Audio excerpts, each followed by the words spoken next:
or music or currency or cooking or any of those other things having to do with the colonial period of time, you need to tack this up on your refrigerator. Our next event is December 6th, which is a Saturday. 9 to 12 is the holiday fair. We're famous for our cookie platters. Makes a good present. The docents do the work. These are all, cookies made in loving kitchens. And the Joshua store will be open with handmade items, raffle baskets, you name it, we have it probably. Our next program is Vito DiPaolo, who is going to be talking about the granite workers from northern Italy. And if you happen to see his exhibit in the library gallery, you'll know that he's done a great deal of research, and it's a wonderful, wonderful exhibit that he has. He's also done an event at the United Theater for the Dante Society. And I think that's it. It's my pleasure to introduce somebody that I think has a lot of friends here in this audience, or acquaintances, and you know him far better than I do. Richard, for 10 years, I'm going to mess up the name, was the United States, served on the United States Antarctica program. United States Antarctic program. Antarctic program. And then served for 8 years or so as a cruise professor. A lecturer, a history lecturer, yeah. So this is about history, not colonial history, not local history, but it is history. See, we want to know if there's granite underneath that. So he'll tell you more about himself and why he's here, but we really appreciate all of you coming up today. Yeah, thank you very much for a much fuller house than I expected for the Antarctic talk. As Ellen said, yeah, I worked in the U.S. Antarctic program. I started working there 53 years ago. Worked 10 seasons in the program, came back to go to graduate school to New England, but then went back, did a couple more seasons, and then, as Alan said, did about 8 seasons as a lecturer on cruise vessels out of Tierra del Fuego. So what we're going to be talking about today is, of course, Antarctica, and specifically the heroic age of exploration in Antarctica. And one thing I can tell you for sure, it is going to be the crash course. Because when I volunteered to do this, it didn't occur to me how much material there was in the 25-year period that is generally considered the heroic age of exploration in the Antarctic. So, because normally the first talk I give to a group, if I can give them more than one, would be entirely about the Antarctic, characteristics, animal life, whatever, history. In this case, we're going to do a quick Antarctic primer, maybe 5 minutes at the most. Heroic Age magazine. Why magazine? Because as I said earlier, there's a lot of material. We're talking a 25-year period from 1897 to 1922, when the explorers now wanted to go inland, wanted to do more than just sail around the coast and chart the coast. So this is a not well-defined period, but it's generally understood this is when the explorers wanted to go in and see what the continent was about. But there's so much material that we're going to be going through several of these really quickly. In fact, some of them will be real thumbnail look at some of them. And then finally, we should have some questions for Q&A. Certainly anybody who wants to say, I'm going to answer questions. 5th largest continent of the continent, 10% of the Earth's landmass. About 5.5 million square miles compared to the 48 states, about 3.5 million. So more than 1.5 times the size of the contiguous 48 states. Most of us know it's cold on there. It is the coldest of the continents. It is the highest of the continents, more than twice average elevation of Asia, which is the second highest. It is the driest of all the continents. It is a polar desert. So little rainfall, so little precipitation. It is the windiest of all the continents by itself. So it does all these. And from this is actually put together from satellite photographs which shows a real primary characteristic. It is more than 98%. Some people, the estimate is more than 99% covered with snow and ice. Talk a little bit about that as we go on. Quick summary. Plants on the continent, not really, no. Animals on the continent, no. Native peoples, very obviously. So, if none of that, what is it? There's a lot of glacial ice, land-based glacial ice is estimated at 90% of all the ice on Earth, 70%, more than 70% of all the fresh water on Earth. The volume of the ice may be 7 million cubic miles. If you remember that number for the 48 states, 7 million cubic miles, enough to cover the 48 states to a depth of 2 miles, over 10,000 feet, 10,500.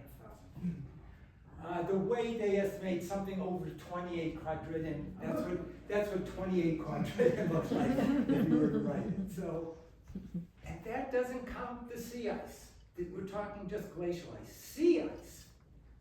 And sea ice is going to play a big part in what we're talking about in some of this exploration. Sea ice, probably about 7 million square miles of sea ice that forms each year and goes away. It's a seasonal change. In what's probably the greatest seasonal change anywhere on Earth.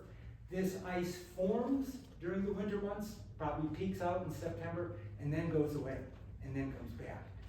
With what's going on with the climate, of course, this ice extent is becoming less. The thickness of it is becoming less. The period of time when it really forms and is really significant is becoming less. But it's still a big deal.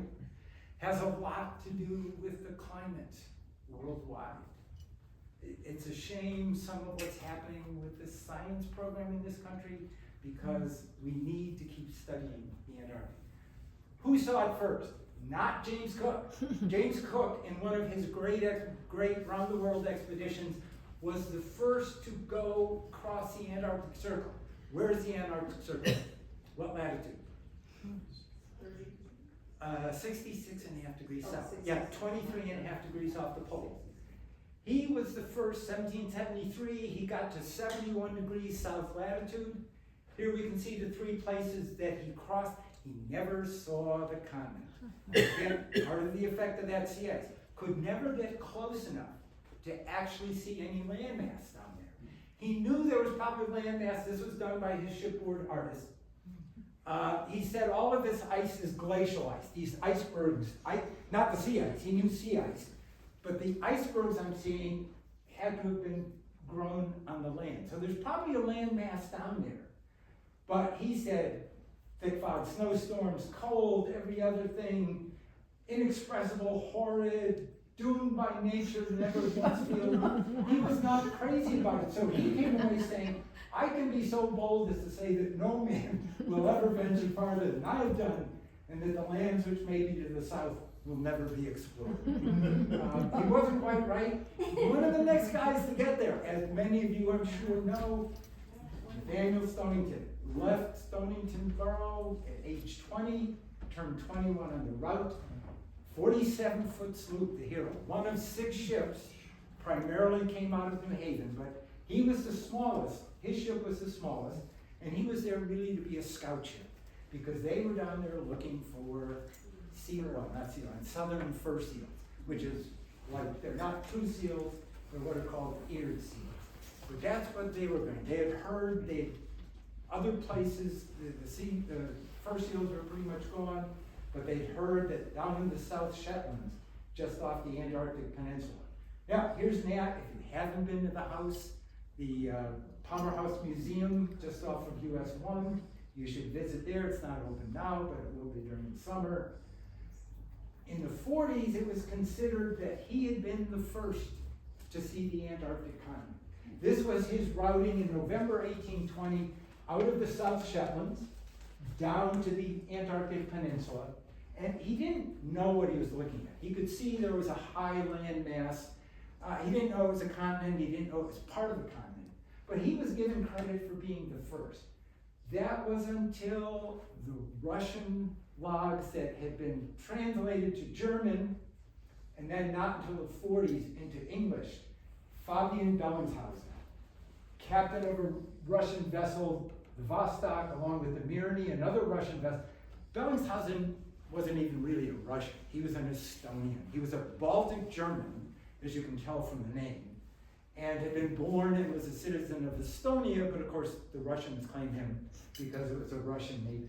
But he circumnavigated the continent was around here in January 1820. So he's generally now given credit as being the first.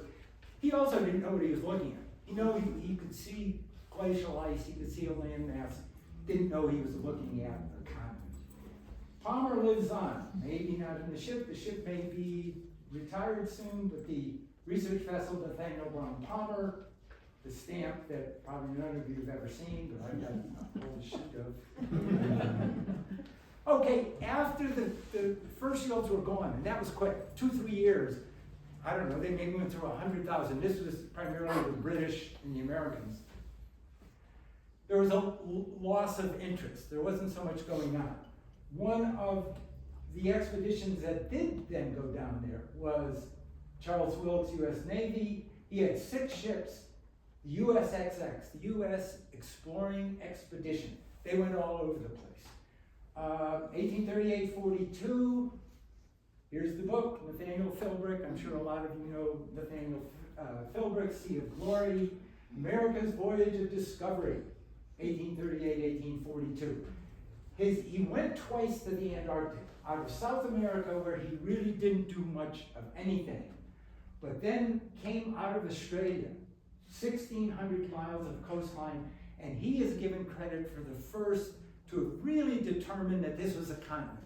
This wasn't just an archipelago or a group of islands. This was really a big landmass. Another about the same time, Sir James Clark Ross, 39-42, Erebus and Terror. Who knows those names? And this is like, yes, because the Terror, at least, Fort McHenry, 1814, friends of Scott Key saw it there. Battle of Stonington, War of 1812. It was there in 1814. That was one of the ships that was bombarding the borough. And then, of course, the Franklin expedition up north, during which expedition it sank and disappeared. Until 2016, when it was found again and is now being looked at. It's just off a place called King William Island in Canada. So interesting, the HMS Terror was a bomb ship, a mortar ship. What got the age of exploration going? There were a few things, but 6th International Geographical Congress in London, 1895, which you'll see the British were really into it. Antarctica is the greatest piece of geographical exploration still to be undertaken. And this got the Europeans, the British in particular, the British Empire, interested. Now there was more than just exploration. There were, of course, the science, national prestige, a big part of it, economic interest for the empire probably also. They didn't really know what was there. They said maybe there's something really good. So these are the 17 from 1897 to 1922. And whether you know your flags or not, I've already done the math. 7 from the United Kingdom, 2 from France, 2 from Germany, 1 from Belgium, Sweden, Scotland, really part of the UK, Norway, Japan, and Australia. So you can see the English speaking the empire. You've got Australia, Scotland, and 9 of the 17 from the empire, from the Commonwealth. And we'll quickly be looking at some of these, some with a little more depth. The first is a Belgian expedition, Adrien de Gerlache. First to winter within the Antarctic Circle. Didn't necessarily plan to, but he did. First used photography, 14 months trapped in the ice. Wow. This is going to be a theme with this ship trapped in the ice. Remember, these people didn't really know what they were getting into. They just knew that there was a continent down there, and they said, we're going to go down there and see severe crew health problems, both mental and physical, and some notables aboard. Adrien de Gerlache, Belgian Navy, captain, leader of this whole expedition. First to winter over inadvertently, because theoretically they weren't planning to spend the winter. There are those who speculate that Gerlache really wanted to, and he left South America pretty late in the season. And when he asked the crew, his mates aboard, did they want to go further south, they said, no, we don't want to go further south, we'll get caught in the ice. He, of course, went further south. So this essentially is considered now the beginning of the heroic age of 1897. Now, notables aboard, Roald Amundsen, Norwegian. This was a very much a polyglot group. I have to remember, there was maybe, 6 or 7 different languages being spoken aboard. The physician, Frederick Cook. We don't have a lot of time to spend on Cook, but he had quite a name in the Arctic and various other things. Henrik Arctovsky, chief scientist. 2 of the 3 have stations in the Antarctic now named after them. So you see here, they're trapped. They came down, they did the typical exploration along the peninsula, but then they came further south and got caught in the ice. And were essentially there for almost 14 months. They were not well equipped for it. They did not have good food for it. They did not have good clothing for it. The sailors aboard, the mariners aboard did not expect to do it. So mentally and physically, they were really happy. They were looking at a second winter. When they were down here trying to cut channels in the ice, they were already more than 1 year caught in that ice. And they were looking at the prospect of maybe doing it again.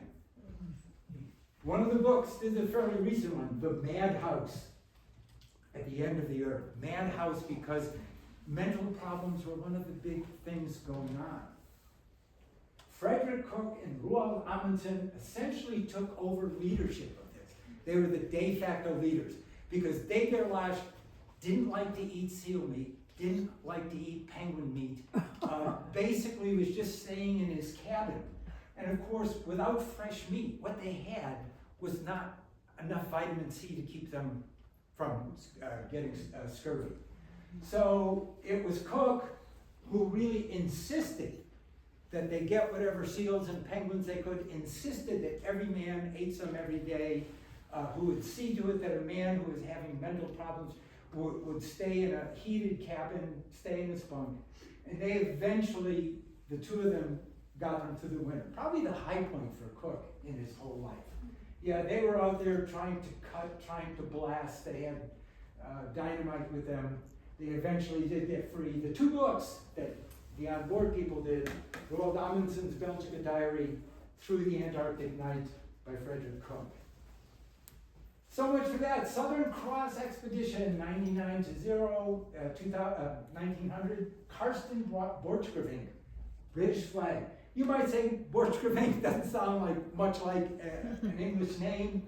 I'll tell you about that. Farthest south, farthest south is a big deal. Obviously, people wanted to get to the pole, but well before that, they at least wanted to establish farthest. So he was farthest south, first ever to winter on land, first building in Antarctica, first to use dogs to find insects ashore, to go to Ross Island, and the first human death and burial. There's Karsten. He was actually born in Norway. His mother was English, so he did have English citizenship. He was born in Norway. His father was Norwegian. He was living in Australia. This was another one of these ventures where there were a lot of different internationals. I think I read that there was like maybe 3 people in the crew that were really English, fully English. He was at Cape Adare, out here. That was not his furthest south. This is not 78. He got down here to Ross Island, which is at about 78 degrees south. So that was where he established his furthest south. We move on, Discovery, getting a little more into the well-knowns. Some of these are not very well-known. Robert Falcon Scott, 0104, new farthest south, 82 degrees 11. First balloon ascent, a lot of significant exploration. His ship was also trapped in ice. Yep, this is the Discovery. This is in the Thames River. My picture in 1971. I think now it's been moved up to Dundee, Scotland, where it was built. Scott, Royal Navy. There's the group leaving England on the Discovery.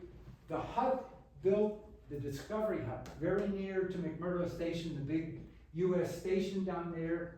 But it since then has been used 0104 under Scott, 0709 under Shackleton. How many of you know the name Shackleton? Oh yeah, that's right. And that's the easiest thing to talk about.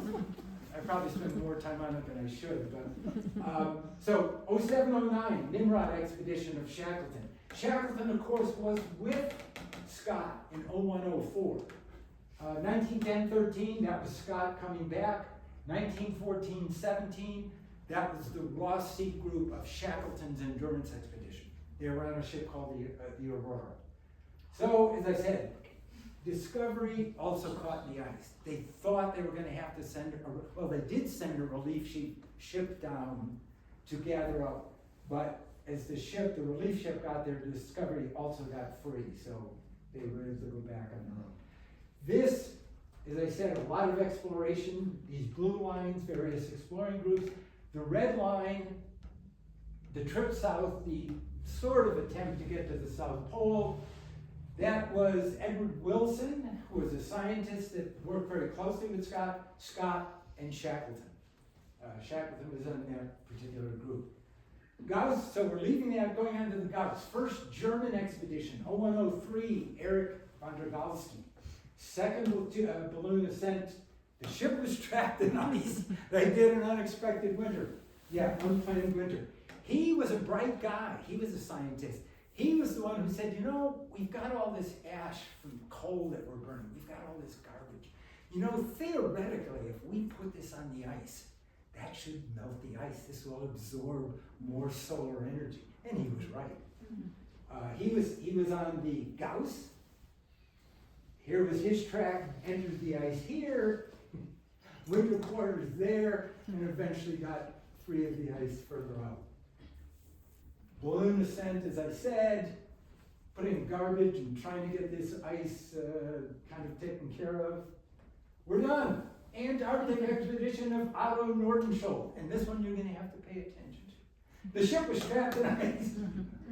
They did an unplanned winter, and it is a survival epic. Swedish flag. Swedish Antarctic expedition 014, Otto Nordenskjold on the Antarctic, name of the ship. This you don't need to look, this is just to show all these lines. They did a lot of exploring on the ship. 1 year on the blue line, 1 year on the red lines. There was the Antarctic Peninsula, and we start the story now. The plan in 02 was to leave 6 men, 1 Argentine and 5 Swedes, at a place called Snow Hill Island. 6 of them for the winter of 1902. Anton Larsen, the captain of the ship, went back north. He went to South America, he went to the Falklands, I think he went to South Georgia. But the whole plan was he was going to come back and pick them up at the end of the 1902 winter. Oh, wait a minute, do I have that right? Yeah, I do. So they spent 1902 there. He came back in early 03. They did some exploring up here, but now it was time to go pick up the 6 guys who had wintered. He wanted to get through Antarctic Sound, named after his ship, interestingly. Couldn't do it. Too much ice. Too much sea ice clogging that up. So he came up with a plan. He said, in January 1903, we're going to leave 3 guys at a place called Hope Bay. These 3 guys with a sledge off, they're going to sledge down here to Snow Hill. It's about 65 miles, maybe, straight line. But they were going to come down, tell the 6 guys down here that the ship's going to get us at Hope Bay. All of them will go back to Hope Bay, and the ship will pick them up. Meanwhile, the ship said, well, I'll go up around over the top of these other islands, because maybe the water will be open, and I can come right down here anyway. Well, it didn't quite work that way. The 3 guys started down towards Snow Hill. They ran into open water. They weren't going anywhere. So they went back and said, okay, fine, the ship will pick us up. We'll go back up to Hope. They'll pick us up. That didn't happen. Because while you can barely make it out, this little tag here says Paulet Island. Because on Valentine's Day, 1903, 14th of February, the ship got caught in ice, crushed, and sunk. Wow. They were about 25 miles to the east of Paulet Island. They knew about Paulet Island. Took them 2 weeks, but because there was ice floes, they had some boats with them. It took them 2 weeks to get from 25 miles east of Paulet to Paulet Island. So here we were, 6 men still here. These guys went, where is our ship? They were probably the best off. They had a hut, they had food, they had penguins and seals they could deal with. They had a hut. The guys who were on the ship, they were on ice floes. And they had some boats, they had ice floes, they were trying to get to Paulet Island. Paulet Island, little cookie cutter of an island. All of the black and white you see in here, all of this map, all penguins. During the summer. Maybe, I don't know, I forget the numbers, 300,000 pair of Adelie penguins. So a little bit closer now, these are my pictures. What you see here, this little difference, this gray difference, turns out to be the hut that the 20 guys, there were 20 of them, got off the ship. They had no idea if anyone was ever going to find them. But I think they took something like 1,100 penguins. They knew the penguins would be going elsewhere during the winter. So they put up 1,100 penguins, probably whatever seals they could find, built themselves a hut for the 20 of them to get through the winter. Meanwhile, the guys at Hope Bay said, we don't know where the ship is, but we better build something too. So this is actually a rebuild, but this is essentially, there's a Esperanza, which is an Argentine station at the same location. This was rebuilt as a historic thing. So these were the 3 guys, they had a tent inside there, but they're burning blubber. They had a great massacre of every penguin and seal they could find before winter came. So the winter of 1903, unexpected by Snow Hill, very unexpected by these 2. 6 men still here. 3 men that had gone back to Hope Bay, 20 men on Paulet Island. We're going to go a little more simplified here. So winter 903, same thing, 3, 20, and 6 down in Snow Hill. Spring of 1903 comes. Oh yeah, little thing here about the Antarctic sank here. The crew gets to Paulet. That was the previous summer. Also what they had done. See, they had stopped here, but then they had gone up over, didn't work out. The people at Hope Bay said, well, the ships may be going to Hope, but the guys should be down at Snow Hill. We'll head down to Snow Hill Island. We'll probably find ice now. It's the time of year when there's a lot of ice. 2, Norton Schultz and someone else were out sledging. They were out collecting data. They were going this way. They get to this Vega Island, and off in the distance they see 3 black figures that they think are these, we've never seen such big penguins in all our lives, As they got closer, they still had no idea who these people were. And these people, of course, were Swedish, purposely started talking to them in English because they could see that they were not recognized. Anyway, the place they ended up is to this day named Cape Well Met. That's where they joined up. October 12th. So this is early spring. Meanwhile, the ship felt some responsibility. They knew they'd left 3 guys at Hope Bay. So they jumped in one of the lifeboats, 6 of them, the captain and 5 others, get in a lifeboat, and they go to Hope Bay, about a 40-mile trip to Hope Bay. And that's, so we're now, 9 guys down here, 6 guys at Hope Bay, the 6 that had come from Paulet. And while you probably thought there was 14 there, there's actually now only 13 because one of the guys during the winter has died of heart ailment and has been buried at Paulet. These are the 3 from Hope Bay who have lived the winter in that stone hut burning blubber. Blubber does not burn cleanly. So it's now November of 1903. 6 and 13, there are 7 at the hut, because 2 have gone out to do, I guess, some data gathering to just do what they were doing down there. And they're looking up to the north. The 7 down here are looking to the north. The dogs are a little restless, and they see 4 men. And they say, wait a minute, this does not compute. You know, there's only 9 of us here. How can there be 4 men approaching? The answer, of course, was soon to happen on November 8th, the Day of Wonders. Oh, wait a minute, did we not have, oh, I thought the Uruguay, an Argentine vessel.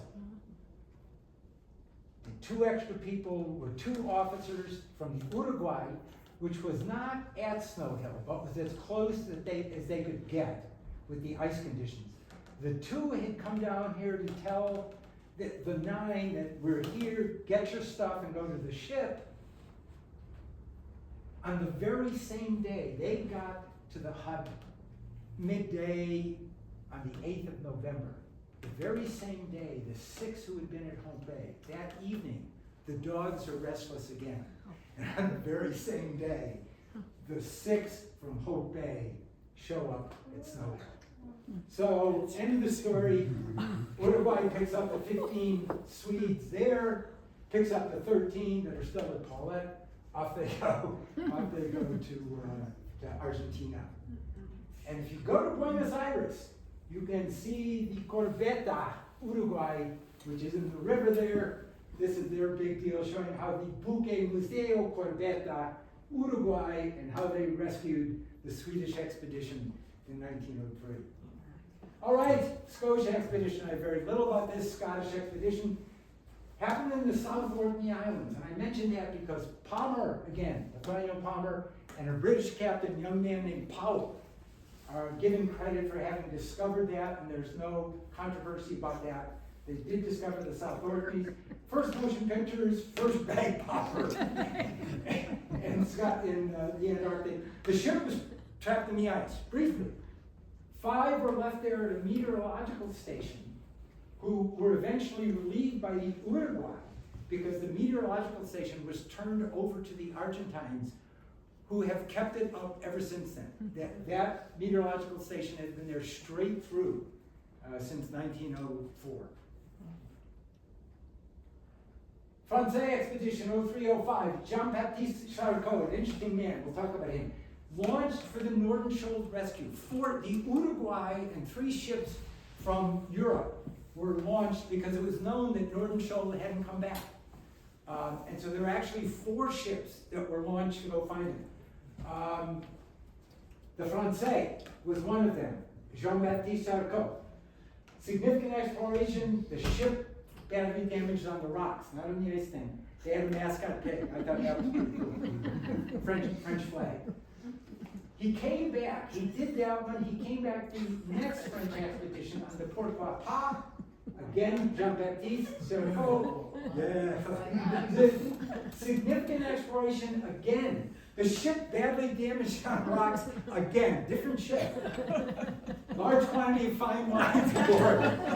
They said his crew ate well. They did good work, but here he is, the gentleman of the Antarctica, Jean-Baptiste Charcot. To me, the most interesting thing about these 2 expeditions is the man himself. He was the son of a distinguished neurologist, so pretty much he had to become a doctor. Not his first choice, he did become a doctor. But then his father died, so he felt free. He married Victor Hugo's daughter, Victor Hugo, Hunchback of Notre Dame, Les Miserables. He was injured in a duel with his wife. I mean, this is a passionate man. Okay, but what comes next? Faced with a major decision on his continuing exploration, because his wife was not particularly crazy about it. What decision that he made? He said, bye. This was between his 2, between his 03 expedition and his 08. She was out of the picture, despite the duel. Spent considerable inheritance from his father. His father, I guess, was world renowned on building a new polar ship, naming it the Why Not? The And I love that he wintered Maine and wintered at a place called Port Circumcision. Why that? Why would he have named it? You should know. Oh dear. Was the date of the circumcision? Exactly. He discovered it. They landed there on the 1st of January, 1909, Feast of the Circumcision. He was a Catholic man and observant Catholic. Now there's the Port Pot. In its problem, he continued with this ship until 1936, when he and most of his crew, the ship sank off of Iceland, took Charcot's life as well as most. I think there was one survivor of the ship in 1936 up in the Arctic. I love this stuff. This is a passionate man. From where therefore comes that peculiar lore of these polar regions is so powerful and tenacious that after having left, one forgets all moral and physical fatigue and thinks only of going back. Amidst this desolation and death, I have experienced more vivid pleasure of my own life. I feel that these regions make a kind of religious impression on one, sanctuary of sanctuaries where nature reveals herself in all her formidable power. The man who penetrates his way feels his soul uplifted. I love Charcot. All right. Ernest Shackleton, going back, he had a difference. He had contracted scurvy on that furthest south, and Scott had sent him back. So all of a sudden, he and Scott were not friends.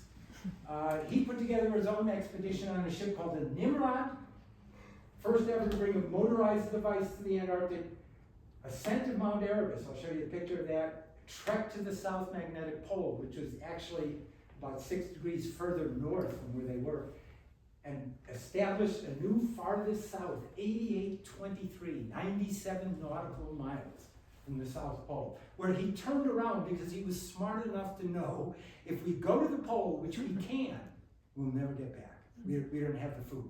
So as he told his wife, I guess, better a live donkey than a dead lion. He was coming out of Ross Island. The Discovery Expedition had been out of Hut Point here. He had promised Scott that he would not go into Scott's province, but he couldn't find anything else that was reasonably worthy. So he went to a place here called Cape Royds, a little bit further north, but that's where he was operating out of. His hut there at Cape Royds. Mount Erebus, highest or one of most southerly of all active volcanoes on Earth, 12,500 feet, first to ascend that. First to go to the South Magnetic Pole, 3 Australians, we'll talk about one of them later, which was at 7225, so this was about 6 degrees further north. And so it is with the magnetic poles. They are not at the geographic poles, they're really, a fair bit further south and further north, depending which one you go. So here is Nimrod, 0709. Various tracks that they did. Farthest south, Shackleton, and there was actually a 4th companion, the guy taking the picture, I guess, 97 nautical miles from the pole. And there are the 4 of them, somewhat spent on having gotten back to Ross Island. Yeah, and a quick summary here on this. This is north at the top now. Discovery 0104, 8211, starting at about 78. Nimrod Shackleton, 8823. Okay, we're moving on to the more well-known, you can't read this, I guess, but that says Race to the End. It's a cover of a book that was turned out of a man from the American Museum of Natural History. The Fram expedition, Roald Amundsen, the Norwegian, a professional among amateurs. Amundsen had been on the Belgica. Amundsen had gone, and over a 3-year period, 03-06, had done the Northwest Passage with a small, like a 78-foot boat. Had learned from the Inuit, was not afraid to adopt their means, which maybe the British thought, we don't need to do things like those savages. Incredibly well-planned expedition. Man who really knew what he was doing, and of course, first to the pole. The other part of the race, the Terra Nova expedition of Scott, he did achieve the pole. He did do significant exploration again.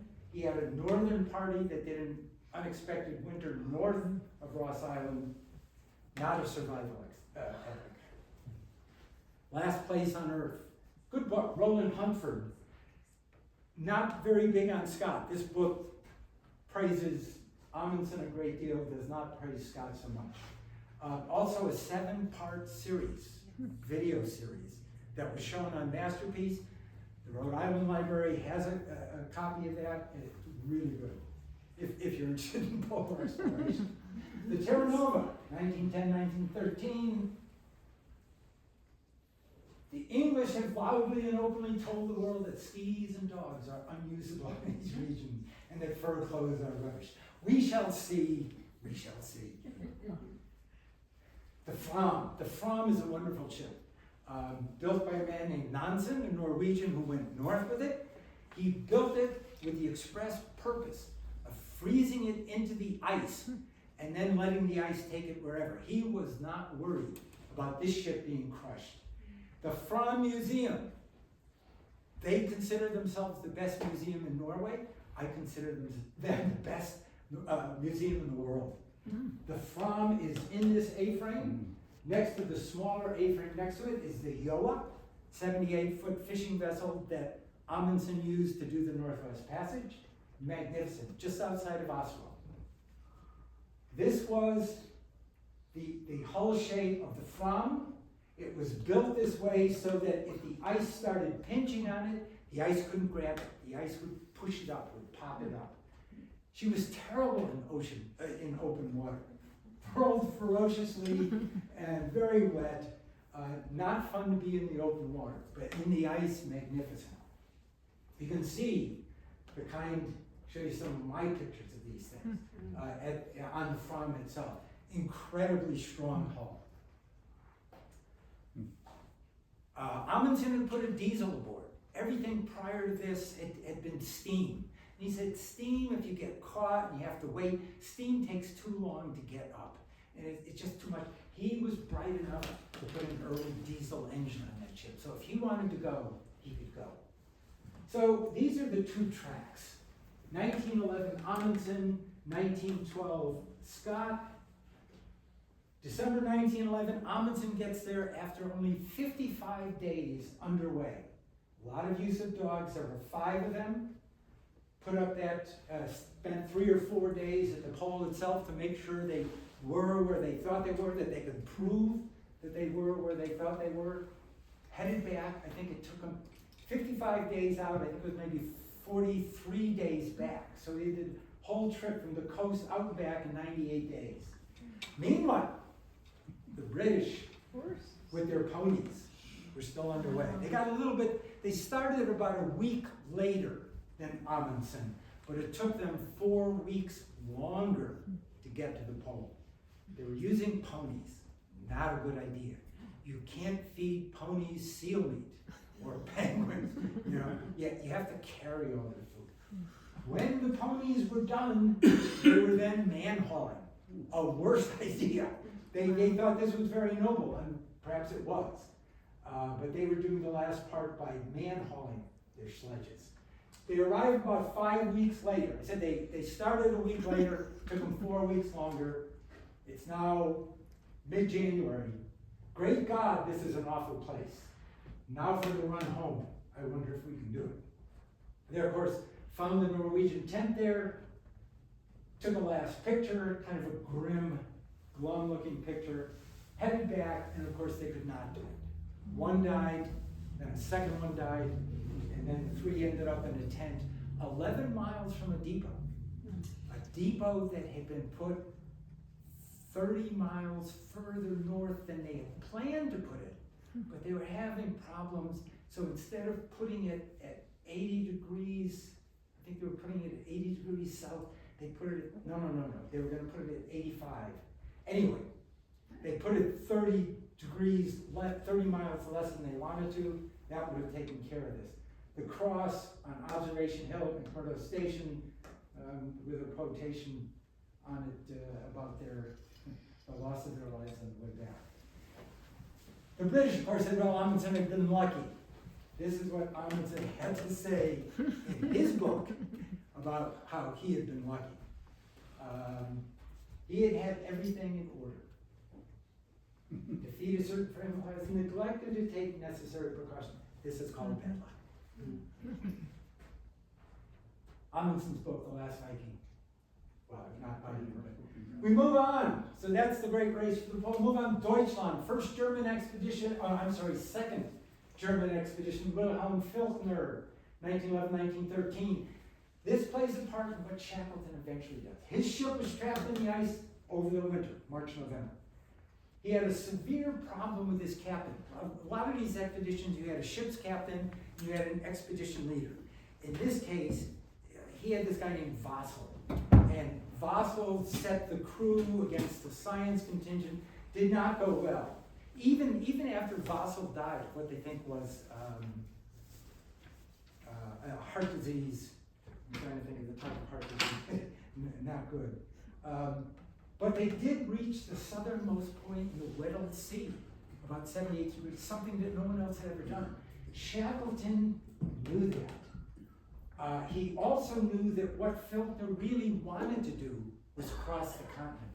Okay, so here was the Deutschland, Filchner, his ship got down here, as far south in the Weddell Sea to Vassel Bay, but then caught in the ice, the red line. Finally freed, went north. Brought ponies. He had done a lot of exploring, I think, in the Himalayas with ponies. So he didn't bring them, I think, to pull sleds so much as to ride them. The Aurora expedition of 1911-1914, the Australian, who had been with Shackleton on Nimrod. Perhaps the world's windiest, certainly the Antarctic's windiest place where they were. First airplanes, sort of, I'll tell you. Minnis and Mertz, two of his colleagues lost. Another survival epic, Australian. Here was the group that had gone to the South Magnetic Pole. This was Douglas Mawson. Geologist, wanted to do his own expedition for the glory of Australia. So he went, this was the airplane. They had crashed it in Australia before they went. So they said, well, no reason. So they stripped it, took the wings off, and brought it down as an air tractor. They used it to haul sledges.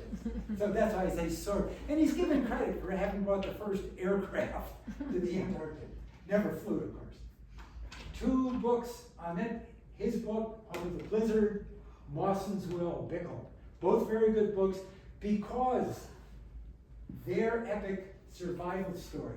He and 2 colleagues, the Far East part, went from where they were at the main base out in the middle of December 1912.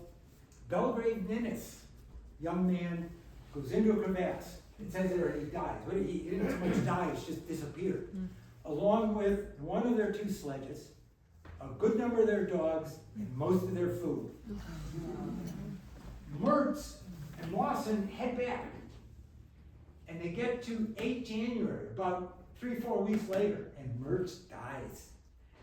What dogs they have left are, of course, eating them. And they think that Mertz probably died of what's called hypervitaminosis A, overwhelmed with vitamin A from eating dog livers. So he's gone. Mawson cuts the sled in half so he can kind of pull it. And he then takes from that time to early February to get back to his main base because he knows the Aurora, the ship, has to get back to Australia before it gets frozen in. And he gets back there the day after the ship is left. So he then, I mean, here at least he has food and stuff, but he then spends the winter there by himself. Great story. Endurance, everybody knows about endurance. And I don't have a lot of detail here, but across the continent and another survival epic. His plan, of course, crossed the continent from the Weddell Sea to the Ross Sea via the South Pole. His ship group, the group that actually went, 28 men, they started in South Georgia. Oh, my favorite book on this, by the way, Endurance by Alfred Lansing. If you want to read what I think is the best one, because this guy, Lansing, wrote it in the 50s, was able to interact with 10 of the 28, 10 guys that were still alive. He was actually able to see their journals, to talk to them, and so this is a good book. The whalers in South Georgia, where there were Norwegian whaling stations, warned them there's an awful lot of ice down there. But Shackleton knew that the Germans wanted to do this as well. And he knew the Germans had gotten to Vassal Bay, far south of the mountain. He said, if they did it, I can do it. Well, you know, they left in December from South Georgia. By mid-January 15, Endurance was tracked, and that was the last sailing she ever did. By October, they abandoned the ship. By November, the ship was crushed and sunk. They were out living on the ice. Now there's a gyre. The Weddell doesn't give up its ice pretty much year-round. That Weddell Sea, that embayment. But there is a gyre where the ice goes around. So this is what Shackleton and his people, they had taken the 3 lifeboats, but they were riding on the gyre, the Weddell gyre, and they knew they were going north on the ice. Now, he was no dummy. He knew about Northern Shoals expedition, so he knew where Snow Hill Island was and that there was a hut there. He knew about Paulette. He had helped put equipment and stores at Paulette after he knew there were whalers in the South Shetlands, but they just couldn't get to them. They were on ice. They couldn't drag the boats over ice. Ice is very uneven, this kind of ice, because it bangs and crashes and puts up these ice walls. So they got finally to open water here, and they launched the boats, knowing the only reasonable place they could go is a place called Elephant Island. They were a week in the boats, 3 boats, 28 men. It took them a week. The actual, if you look at the actual locations, I think 3 days after they left, after they launched the boats, they were a little bit off in this direction and further away from Elephant Island than when they started. Anyways, Elephant Island, not a very friendly looking place, quite foreboding, really. I've been there 3 times. This was me showing some pictures from Frank Hurley, the great photographer. And I'll show you this. This is one of my favorite pictures, this next one. That's my picture taken in January '08. This was Hurley's picture. Look at this rock formation. And that's mine. And that's Hurley, taken in April 1916. So I knew I was there. He, of course, 6 of them take off for South Georgia Island, unheard of, 800 miles away across the southern seas. You know, the guys ashore said, yeah, good luck, see you later. A lot of them probably had no idea. So the whole trip, they leave Grytviken, the whaling station, they get down, they get caught, they travel with the ice for a while, the ship sinks, they then continue on the ice floes, spend a week in the boats to get to Elephant Island, and then the 16-day journey of the James Caird, the 21-foot lifeboat, to get them to South Georgia. They get there, of course, and they're wrong side. The whaling stations are all in these embayments here. They get into a place called King Haakon Bay, so they have to cross this uncharted, unmapped area. 3 of them, there's 6 in the boat, 3 of them decide, we can try and do this. This is kind of the path they follow. Not an easy venture, getting stymied in a few places, coasting down glaciers. And here, I introduce myself again. I was on a ship that dropped us off in Fortuna Bay. We got to walk the last part, the last, I don't know, 3 or 4 kilometers to get to the high ground overlooking Stromness whaling station. This was the whaling station that they were hoping to get to. And it took them, it was a gutsy thing. They left with no tent. They had like 3 days food with them, but in 36 hours, they did that crossing, the 3 of them. And got the other 22 guys, of course, still back on Elephant Island, living under the other two lifeboats. They were there.